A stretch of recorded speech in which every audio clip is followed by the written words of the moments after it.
Coco, Coco, Coco.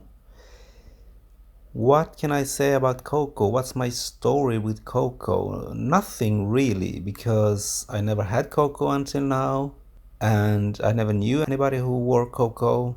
So it's not like the Asaro por Om, which I have a story with that particular perfume.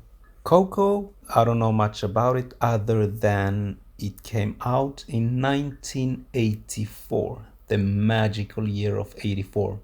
If you like pop culture, then 1984 is the quintessential pop culture year. I mean, other than the fact that there is a book called and a movie called 1984 by George Orwell.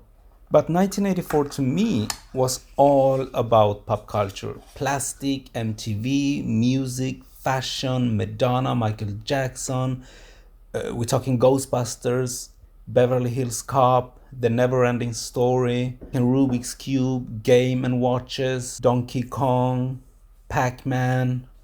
We used to have these smelly erasers in school, and we used to exchange. If somebody had the melon scent and you had the banana and you wanted to change, you could change, and they looked so fabulous. They were colorful, they were big, and they smelled great. Artificial, but great.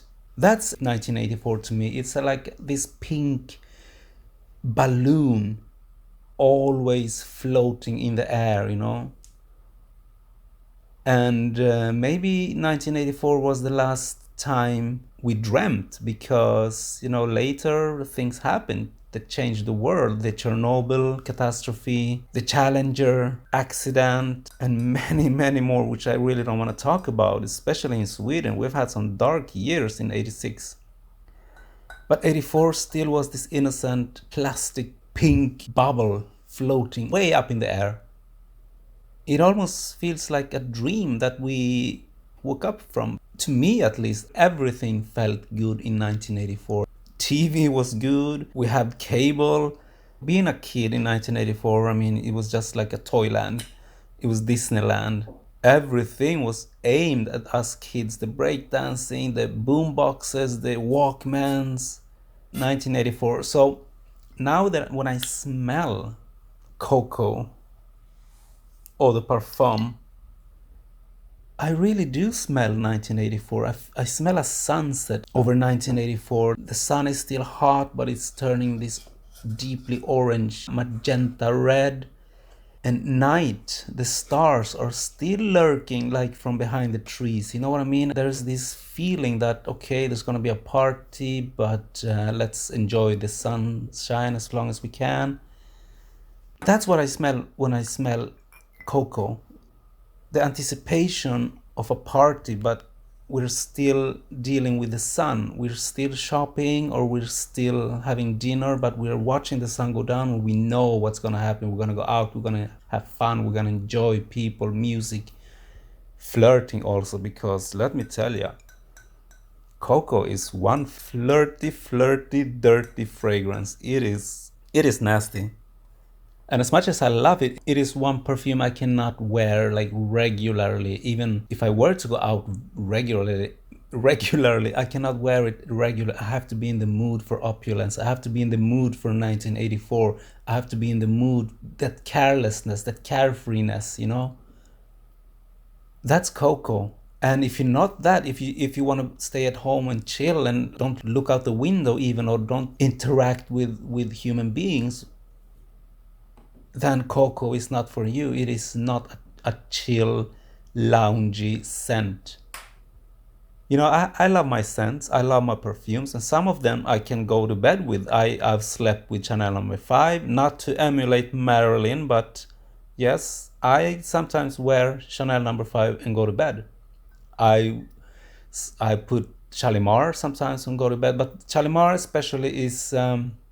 I like to experience every step of the Shalimar life on my skin, you know, the top, the heart, the dry down, and it is not a scent that you really want to go to bed with. You have to experience, you have to be conscious of Shalimar all the time. And Coco, it is not a bedtime scent. It is too much alive, it is too much the careless years of yore. Can you say that? I just did. When dreams were like almost reality. And now we are sort of going back in a different kind of dream. We're stepping into this virtual dream, especially now in the situation in this world. I mean, we don't interact with people that much like we used to. So we're going back to our cocoon, to a different kind of cocoon. It is not a pink balloon filled with dreams. It is just a cocoon that isolates you. I digress now. I'm talking 21, but 84, people still interacted. People still rubbed shoulders. You know, I can imagine, like, I can only imagine how adults felt in 84. I was a kid, but I still have some dreams or some image of 84 that everything was perfect. Maybe, of course, adults felt differently.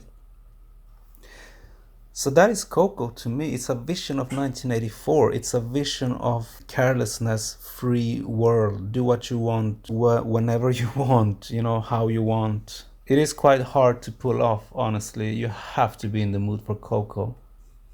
Sometimes I completely don't understand Coco. Of course, it is a bit dated in that sense, that it is from a world that is not today. Today we have another kind of dream. We have virtual dreams, another kind of reality that is. Coco is from a world where dreams were real, if you know what I mean.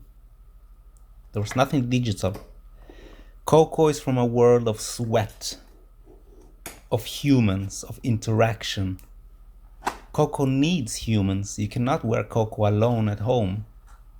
Coco is like a drag queen. Coco needs a stage, a public, smoke machines, laser beams, lights, and adulation. Adulation. Yes, Coco is very opulent, and this world, opulence doesn't really exist. Everything is digital, everything is smaller. I mean, TikTok. Videos are like 1 second long. You need to spend a whole night with Coco. Yeah, that's my Coco story. Thanks for listening and watching.